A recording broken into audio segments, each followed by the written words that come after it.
மேடைக்கு பிரதமர் வருகை தந்திருக்கிறார். இந்த நிகழ்வில் மத்திய இணையமைச்சர் எல் முருகன், தமிழக அமைச்சர்கள் திரு ஏவா வேலு, அதே போல தொழில்துறை அமைச்சர் டிஆர்பி ராஜா உள்ளிட்டோர் இடம்பெற்றிருக்கிறார்கள். தமிழக முதலமைச்சர், ஆளுநர் அப்படின்னு தமிழக அமைச்சர்களும், அதே போல மத்திய இணையமைச்சர், மத்திய அமைச்சர் ஜோதி ஆதித்ய சிந்தியா, ஆளுநர், பிரதமர் அப்படின்னு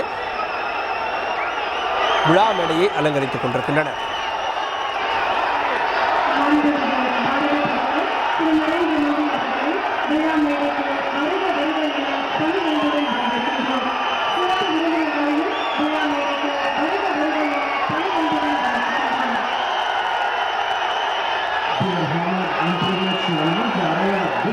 Leader, whose vision and unwavering dedication has propelled our nation to greater heights.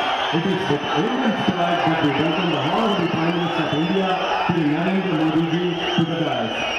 We welcome other special dignitaries on the dais respectively. விழா தொடக்கமாக தமிழ் தாய் வாழ்த்து பாட தமிழ்நாடு அரசு இசைக் கல்லூரி மாணவிகளை அன்புடன் அழைக்கின்றோம். அனைவரும் எழுந்து நிற்குமாறு அன்புடன் கேட்டுக்கொள்கின்றோம். Let us rise for the Tamil Thai வாழ்த்து. செய்திகளை உடனுக்குடன் தெரிந்து கொள்ள உடனே சப்ஸ்கிரைப் பண்ணுங்க.